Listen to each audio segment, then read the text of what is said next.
Na noite de 26 de setembro de 2014, 43 jovens estudantes viajaram até a cidade de Iguala, no México.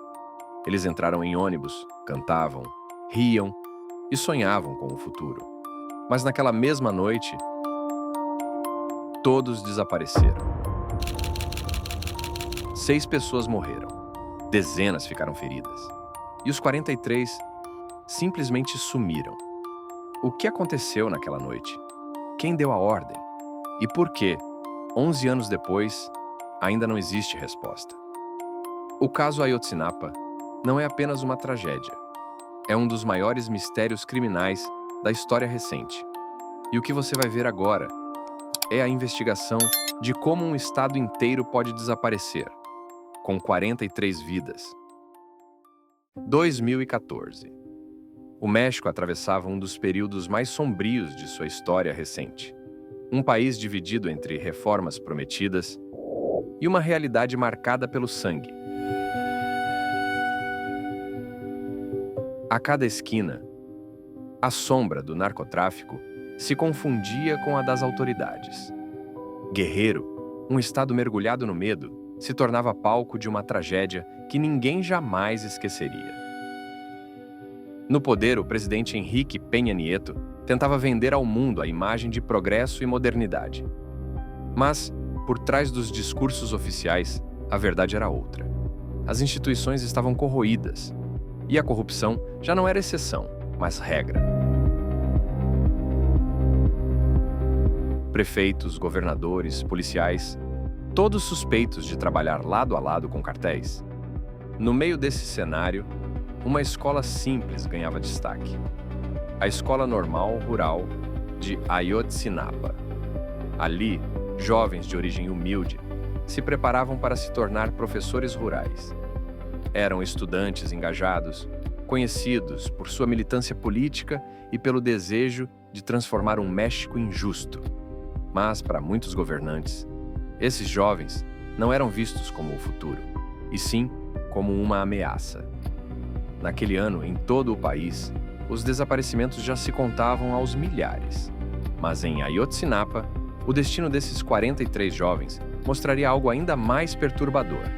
Porque ali não era apenas o crime organizado que atuava, era o próprio Estado, que deixava de proteger para se tornar cúmplice. 26 de setembro de 2014, uma noite comum que rapidamente se transformaria em um pesadelo. Cerca de 80 estudantes da Escola Normal de Ayotzinapa viajavam em ônibus para a cidade de Iguala. O destino final era a Cidade do México, onde planejavam se juntar a um protesto estudantil, mas eles jamais chegaram ao local. Naquela mesma noite, o prefeito de Iguala, José Luiz Abarca, acreditava que os estudantes tentariam sabotar um evento público de sua esposa. A ordem foi rápida. A polícia municipal deveria impedir os jovens. A qualquer custo, pouco depois, viaturas cercaram os ônibus dos normalistas. Sirenes cortaram o silêncio da noite. E então, os primeiros disparos. Tiros ecoaram pelas ruas de Iguala. Estudantes corriam em desespero, tentando se proteger atrás de veículos. Mas não havia para onde escapar. Em poucas horas, 6 pessoas estavam mortas. Entre elas, 3 estudantes. 25 ficaram feridas. E 43 simplesmente desapareceram. Testemunhas afirmaram que os jovens foram detidos pelos policiais e entregues diretamente ao cartel Guerreiros Unidos. A partir daí, o destino deles se perdeu na escuridão. O massacre de Iguala não foi apenas mais um episódio de violência. Foi a demonstração brutal de como autoridades e criminosos se confundiam em uma mesma força. Uma operação conjunta, planejada e executada para silenciar 43 jovens que jamais voltariam para casa. Pouco mais de um mês após a noite de Iguala, o governo mexicano apresentou sua versão oficial, uma narrativa que entraria para a história não pela verdade, mas pela mentira que carregava. O então procurador Jesus Murillo Caram declarou que os 43 estudantes haviam sido entregues ao cartel Guerreiros Unidos. Segundo ele, todos foram assassinados e incinerados em um lixão na cidade vizinha de Cocula. Restos mortais teriam sido jogados em um rio. Era o que ele chamou de a verdade histórica. A coletiva terminou com uma frase que incendiou um país inteiro. Após horas de perguntas, Murilo Karam respondeu, impaciente: Muchas gracias. Ya me cansé. Essas palavras ditas em tom de indiferença se transformaram em grito de revolta. Nas ruas, milhares repetiam a frase como símbolo do desprezo do governo pelas vítimas. Mas a tal verdade histórica logo começou a desmoronar. Peritos independentes afirmaram que era cientificamente impossível que 43 corpos fossem incinerados a céu aberto, em poucas horas, com os recursos descritos. E havia mais. As confissões que sustentavam essa versão haviam sido obtidas sob tortura. Testemunhas espancadas, eletrocutadas, forçadas a repetir o que os investigadores queriam ouvir. Dias depois, surgiram imagens comprometedoras. Agentes da Marinha Mexicana foram vistos no lixão de Cocula, manipulando o local antes da chegada dos peritos. Era a prova de que a cena do crime havia sido adulterada. O encobrimento não era suspeita, mas realidade. A chamada verdade histórica não era um esforço para esclarecer os fatos. Era um esforço para enterrá-los, para proteger instituições inteiras e para transformar 43 jovens desaparecidos em uma estatística conveniente. No coração da tragédia de Ayotzinapa, havia um nome que a população de Guerrero conhecia bem: Guerreiros Unidos, um cartel nascido da fragmentação do antigo grupo Beltrán Leiva, um cartel que não apenas controlava o tráfico de drogas, mas também comprava e corrompia cada camada do poder local. Naquela noite de setembro, os policiais municipais não atuaram sozinhos. Eles cumpriam ordens que vinham do prefeito José Luiz Abarca e de sua esposa, Maria de Los Angeles Pineda. Abarca temia que os estudantes estragassem o evento político de sua mulher, mas havia algo mais. Maria era irmã de chefes do cartel Guerreiros Unidos. A política e o crime, lado a lado. Segundo investigações, os estudantes foram capturados e entregues aos criminosos como simples mercadoria. Em mensagens interceptadas, integrantes do cartel se referiam a eles como pacotes a serem entregues, eliminados. Não eram mais vistos como jovens, mas como cargas humanas descartáveis. O cartel não apenas matou, também silenciou pelo menos 26 pessoas relacionadas ao caso. Testemunhas, informantes, suspeitos foram assassinadas nos anos seguintes. Uma verdadeira queima de arquivo. Uma estratégia brutal para que a verdade jamais viesse à tona. O Guerreiros Unidos não era apenas um cartel. Era um braço do poder em Guerrero. E naquela noite, foi o braço que puxou os estudantes para dentro da escuridão. Quando o governo insistiu em sua chamada verdade histórica, famílias e organizações internacionais decidiram não se calar. A resposta oficial não convencia, porque soava mais como encobrimento do que como justiça. Foi então que entraram em cena os especialistas independentes. Em 2015, a Comissão Interamericana de Direitos Humanos trouxe ao México o Grupo Interdisciplinar de Especialistas Independentes. 5 peritos internacionais que, pela primeira vez, revisaram cada detalhe da versão oficial. O que eles encontraram desmontou a narrativa do governo. O grupo concluiu que era cientificamente impossível incinerar 43 corpos em um lixão, como dizia a Procuradoria. O tempo, o calor necessário, os recursos, tudo tornava a versão insustentável. E havia mais. Os especialistas encontraram sinais claros de tortura em dezenas de depoimentos usados como prova.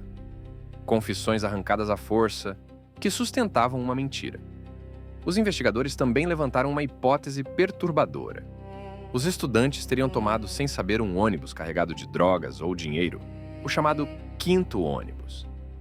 Se isso fosse verdade, a razão do ataque não era um engano político, mas a defesa de uma rota de narcotráfico internacional.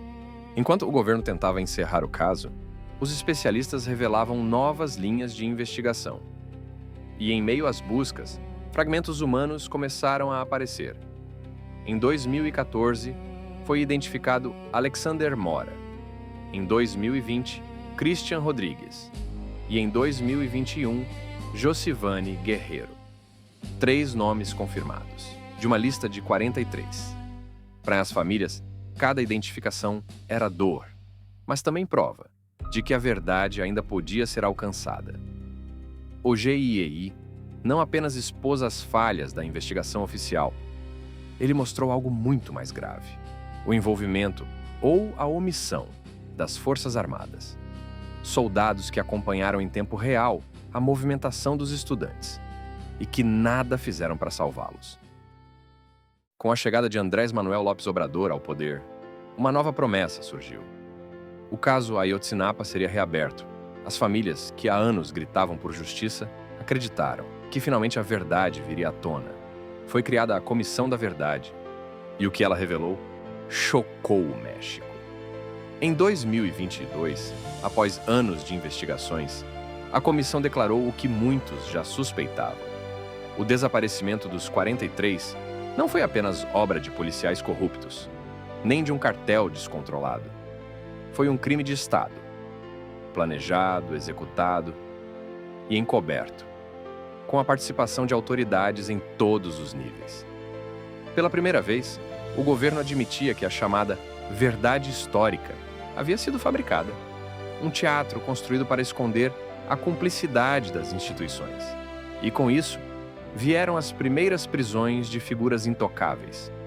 Jesus Murilo Caran, ex-procurador, foi detido, acusado de tortura e obstrução da justiça.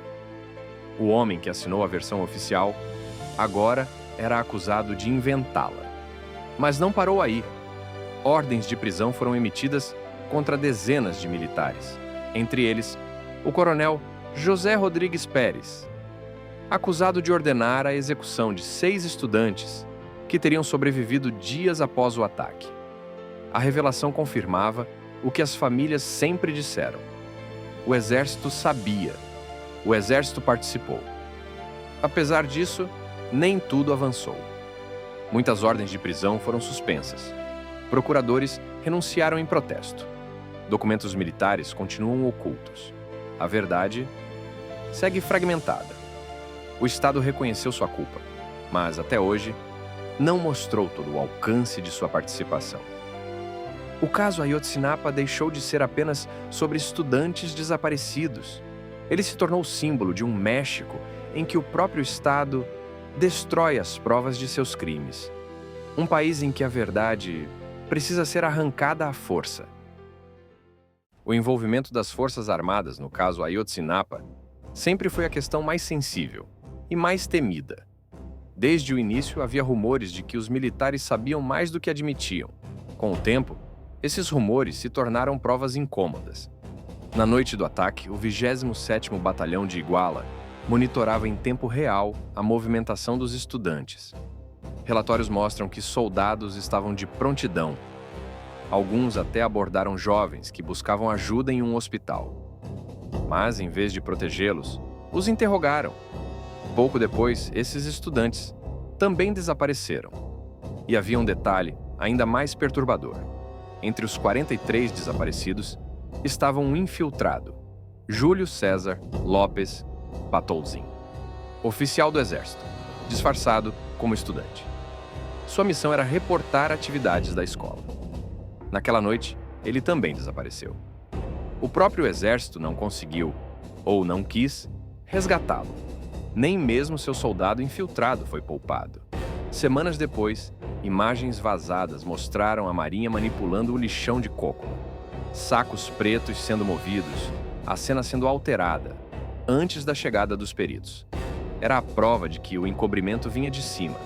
A versão oficial não era apenas frágil, era fabricada. Até hoje, centenas de documentos militares permanecem ocultos. O GIEI denunciou que pelo menos 800 relatórios nunca foram entregues. Informações que poderiam esclarecer destinos, rotas ou responsáveis. Mas o silêncio da instituição é absoluto. O exército nega, enquanto as famílias gritam: "Fui alistado". O que ocorreu em Ayotzinapa não foi apenas um crime, foi um pacto de silêncio. Um muro de farda e poder construído para proteger culpados. Um encobrimento tão profundo que até hoje mantém enterrada a verdade. 11 anos se passaram desde a noite de Iguala. 11 anos de dor, de marchas e de promessas quebradas. Para as famílias dos 43, cada aniversário não é apenas uma data, é uma ferida reaberta. Em 2025, o ex-prefeito José Luiz Abarca foi absolvido do crime de sequestro dos estudantes, por falta de provas. Para as famílias, um golpe devastador. Mais uma vez, a justiça mexicana mostrava que podia perdoar os poderosos, mas jamais devolver seus filhos. Enquanto isso, Tomás Zeron, o homem acusado de fabricar a versão oficial, continua foragido em Israel. O ex-procurador Murilo Karam cumpre prisão domiciliar, alegando problemas de saúde. E dezenas de militares seguem protegidos pelo silêncio dos quartéis. Em setembro de 2025, a nova presidente, Cláudia Sheinbaum, reuniu-se com os pais dos estudantes. Ela prometeu transparência. Prometeu continuar a busca. Mas os familiares já aprenderam que promessas não trazem respostas. O que eles querem é ação. O que exigem é verdade. Onde estão os 43? O que realmente aconteceu naquela noite? Perguntas que ecoam há mais de uma década, sem resposta. Porque em Ayotzinapa, não foram apenas estudantes que desapareceram. Desapareceu também a confiança no próprio Estado. Ayotzinapa não é apenas um caso, é um símbolo, um lembrete sombrio de até onde pode ir a impunidade e de como no México a verdade ainda continua desaparecida. Este foi o caso Ayotzinapa. Se você gostou, deixe seu like e se inscreva em nosso canal. Isso nos ajuda a continuar trazendo conteúdo toda semana. Obrigado por assistir